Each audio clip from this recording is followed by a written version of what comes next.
শিক্ষার্থীরা তোমাদের বার্ষিক পরীক্ষার প্রশ্নপত্র পেতে ক্লাস 6 to 9 এক্সাম হেল্প গ্রুপে জয়েন করো।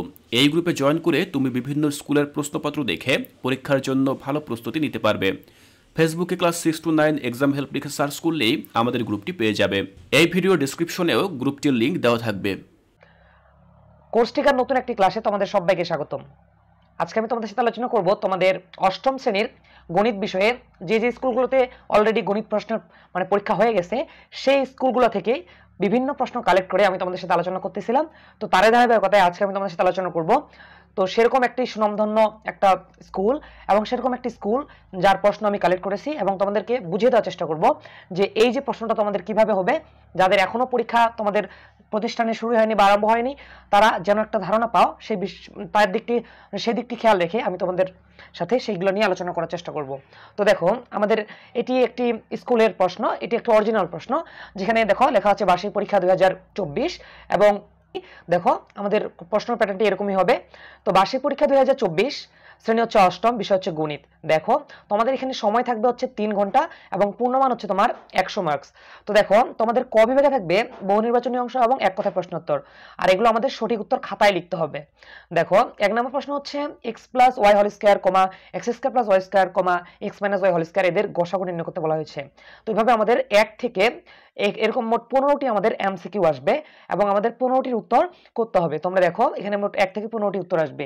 তো এই 15টির জন্য থাকবে 15 মার্ক, আর একটির জন্য 1 মার্ক থাকবে। এবং দেখো এরপরে যে দ্বিতীয় অংশটা হচ্ছে এক কথায় প্রশ্ন উত্তর, যেখানে 1 মার্ক, যার প্রশ্ন থাকবে 10টি, তাহলে এখানে মোট 10 মার্ক পেয়ে যাবো আমরা। দেখো 16 থেকে 25 পর্যন্ত এখানে 10টি এক কথায় প্রশ্ন উত্তর আছে। আর তোমরা মনে রাখবা যে এই যে অংশটুকু রয়েছে এই অংশটুকুতে তোমাদের এক কথায় প্রশ্ন উত্তর দিতে হবে।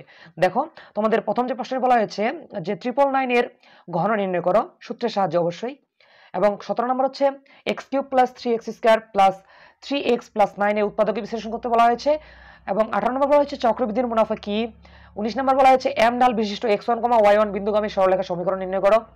এবং 20 নম্বর হচ্ছে বৃত্তকলা কি। এবং 21 নম্বর প্রশ্ন হচ্ছে সমবৃত্ত কি। 22 নম্বর প্রশ্ন হচ্ছে বাইনারি সংখ্যা পদ্ধতির প্রবক্তা কে, যেটির জন্য রয়েছে 1 মার্ক।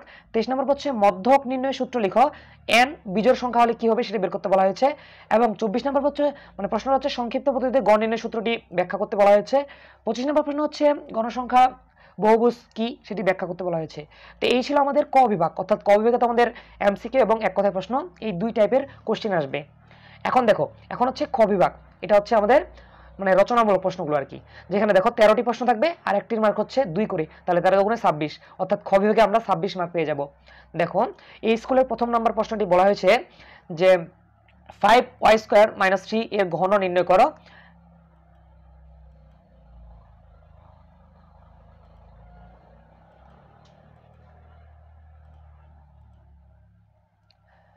এবং খ নম্বর বলা হয়েছে ঘনমূল কি, এবং দেওয়া আছে 729 / 343 এর বর্গমূল নির্ণয় করো। এবং গ নম্বর হচ্ছে বার্ষিক 12% মুনাফায় 8,000 টাকা 2 বছরের মুনাফা কত হবে সেটি বের করতে বলা হয়েছে। এবং দেখো তোমাদের ঘ নম্বর বলা হয়েছে 6,8 এবং a, b বিন্দুর মধ্যবর্তী স্থানাঙ্ক যদি 2,2 হয় তাহলে a, b এর মান কত সেটা আমাদের বের করতে বলা হয়েছে।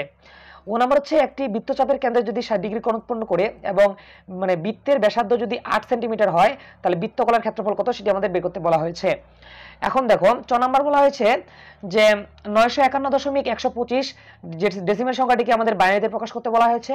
6 নাম্বার বলা হয়েছে x² - 1 x² + 2x - 3 এবং x² + 4x + 3 এদের লসাগু কত সেটি আমাদের বের করতে বলা হয়েছে।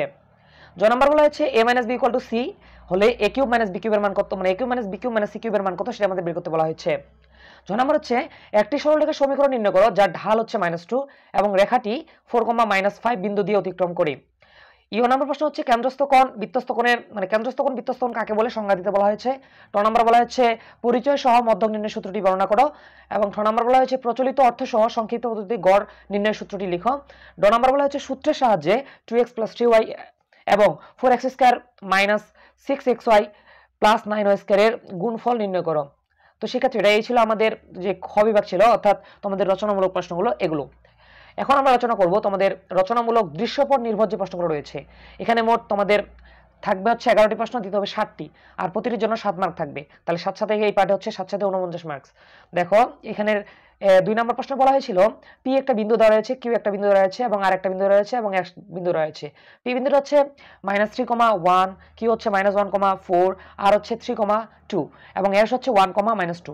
চারটি বিন্দু দেওয়া রয়েছে। ক নাম্বার বলা হয়েছে পি এবং কিউ বিন্দুগামী সরলরেখার ঢাল নির্ণয় করো এবং খ নাম্বার বলা হচ্ছে আর এস সরলরেখার সমীকরণ নির্ণয় করো। গ নাম্বার বলা হচ্ছে পি কিউ এবং আর বিন্দু দিয়ে গঠিত ত্রিভুজের প্রকৃতি কেমন হয় ব্যাখ্যা করতে বলা হয়েছে। তো দেখো এগুলো তোমাদের স্থানাঙ্ক জ্যামিতি থেকে চলে আসছে। তো তোমাদের এই প্রশ্নগুলো তোমাদের সিলেবাসে অন্তর্ভুক্ত যে চ্যাপ্টারগুলো রয়েছে সেগুলো থেকে এসেছে, অন্য কোথা থেকেও এই প্রশ্নগুলো করা হয়নি। তো তোমরা তোমাদের যাদের এখনো পরীক্ষা সংগঠিত হয়নি, তোমরা আমাদের যে প্লেলিস্টে যে সাজেশনগুলো আছে, অর্থাৎ আমাদের যে গাইড ভিত্তিক বা আমরা যে লেকচার পাঞ্জাবি ভিত্তিক যে মডেলগুলো সমাধান করে দিয়েছিলাম, তোমরা ওগুলো সমাধান করে গেলেই তোমরা শতভাগ কমন পেয়ে যাবে।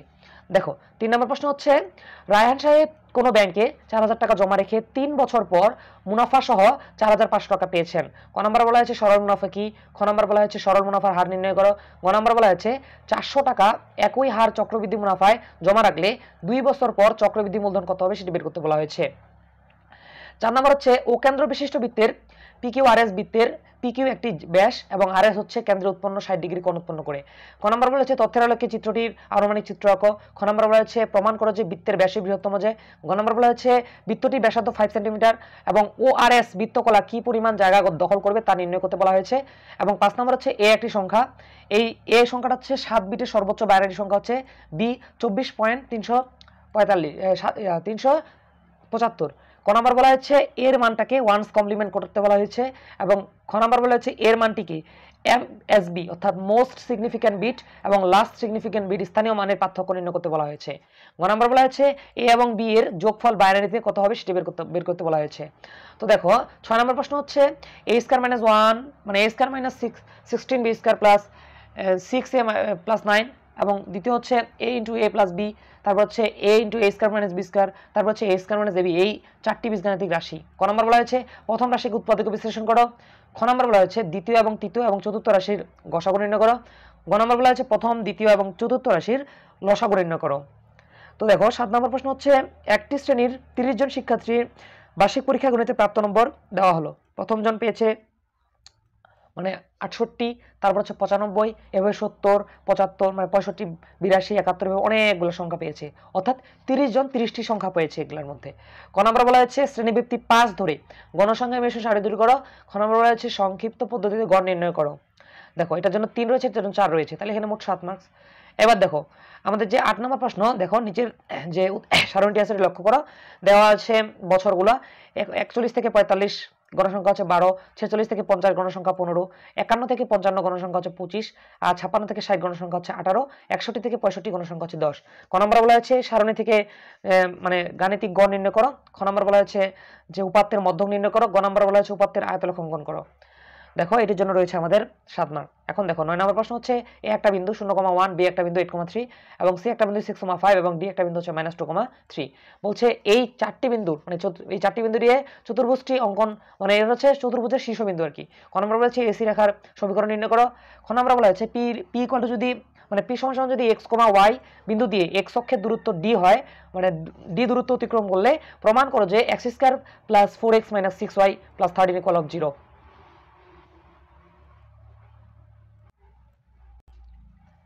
এবং গ নম্বর বলা হয়েছে যে এবিসিডি চতুর্ভুজের প্রকৃতি লিখে এর ক্ষেত্রফল নির্ণয় করো, যেটির জন্য রয়েছে তোমাদের 3 মার্ক। এখন দেখো আমাদের ঘ নাম্বার মানে 10 নম্বর যে প্রশ্নটি রয়েছে এটিতে বলা হয়েছে একটি বৃত্তচাপ কেন্দ্রে 60 ডিগ্রি কোণ উৎপন্ন করে এবং মানে বৃত্তের ব্যাস হচ্ছে 126 সেন্টিমিটার। ক নম্বর বলা হয়েছে বৃত্তাংশের দৈর্ঘ্য কত, মানে বৃত্তাংশের দৈর্ঘ্য কি সেটি ব্যাখ্যা করতে বলা হয়েছে। খ নম্বর বলা হয়েছে বৃত্তের পরিধি ও ক্ষেত্রফলের মানে বৃত্তচাপের দৈর্ঘ্য নির্ণয় করো। গ নম্বর বলা হয়েছে বৃত্তক্ষেত্র মানে বৃত্ত যে ক্ষেত্রটি রয়েছে এবং বৃত্তকলার পার্থক্য কত সেন্টিমিটার সেটি আমাদের বের করতে বলা হয়েছে, যেটির জন্য রয়েছে 3 মার্ক। এবং দেখো 11 নম্বর প্রশ্নে বলা হয়েছে সুমন কিছু টাকা। তো 11 নম্বর প্রশ্ন বলা হয়েছে সুমন কিছু আটা 9,000 টাকায় বিক্রি করায় তার 10% ক্ষতি হলো। বিক্রয় মূল্যের সমপরিমাণ টাকা y বছরের জন্য 10% সরল মুনাফায় ব্যাংকে রাখায় মুনাফা আসলের 2 থেকে 5 অংশ হয়ে যায়। দেখো এই উদ্দীপকের আলোকে আমাদের 2 দাগে 2টি প্রশ্ন করা হয়েছে। দেখো তোমাদের ক নাম্বার প্রশ্নে বলা হয়েছে যে সুমন ওই আটা কত টাকায় বিক্রি করলে 8% লাভ হতো। তাহলে দেখো এই মানে সুমন যে কত টাকায় বিক্রি করলে 8% লাভ হতো সেটা আমাদের বের করতে বলা হয়েছে। এবং দেখো তোমাদের খ নাম্বার বলা হচ্ছে উদ্দীপক হতে y এর মান নির্ণয় করো। y এর মান নির্ণয় করে এবং তোমাদের এটির জন্য রয়েছে 3 মার্ক।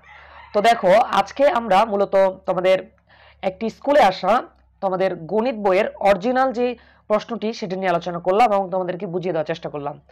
প্রিয় শিক্ষার্থীরা, তোমাদের সাজেশনে যে অধ্যায়গুলো দেওয়া রয়েছে, তোমাদের সিলেবাসে যে অধ্যায়গুলো দেওয়া রয়েছে তার বাইরে একটিও প্রশ্ন করা হয়নি। সুতরাং তোমরা যদি তোমাদের সিলেবাস অনুযায়ী তোমাদের যে মানে সংক্ষিপ্ত সিলেবাস আছে সেটা অনুযায়ী তোমরা চ্যাপ্টারগুলো কভার করে যেতে পারো, তোমাদের প্রত্যেকটা চ্যাপ্টার যদি তোমরা সম্পূর্ণ করে যেতে পারো, তোমরা তোমাদের বার্ষিক পরীক্ষায় তোমরা সর্বোচ্চ ভালো করতে পারবে। আর তোমাদের যারা এখনো তোমরা এই মডেলসগুলো কিভাবে সমাধান করবা সেগুলো নিয়ে এখনো তোমরা যারা টেনশনে আছো, তোমরা আমাদের প্লেলিস্ট করে দেখতে পারো।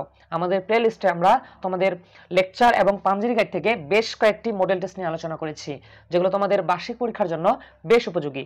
আর তোমরা নিশ্চিত থাকো তোমাদের একই প্যাটার্নে মূলত তোমাদের প্রত্যেকটা স্কুলে যে স্কুলে এখনো প্রশ্ন করা হয়নি প্রত্যেকটা স্কুলেই ঠিক একই প্যাটার্নে প্রশ্ন করা হবে এবং তোমরা ঠিক একইভাবে আমি তোমাদের যেভাবে বুঝিয়ে দিলাম এবং আমি মডেল টেস্টগুলোতে যেভাবে তোমাদের সমাধান করে দিয়েছি তোমরা ঠিক একইভাবে তোমরা সমাধান করে আসবে। এতে তোমাদের মার্ক পাওয়ার সম্ভাবনা বেশি থাকবে। তো আজকের পর্বে আমি তোমাদের সাথে তোমাদের একটা বোর্ড মানে একটা অরিজিনাল স্কুলের প্রশ্ন নিয়ে আলোচনা করলাম। পরবর্তী ক্লাসে বা পরবর্তী পর্বগুলোতে আমি তোমাদের বিভিন্ন স্কুলের প্রশ্ন নিয়ে আলোচনা করব এবং বিভিন্ন বিষয় নিয়ে আলোচনা করব। তো পরবর্তী ক্লাসের আমন্ত্রণ জানিয়ে আজকের এই ক্লাসটা আমি এখানে শেষ করছি। দেখা হবে অন্য কোনো ক্লাসে। আসসালামু আলাইকুম।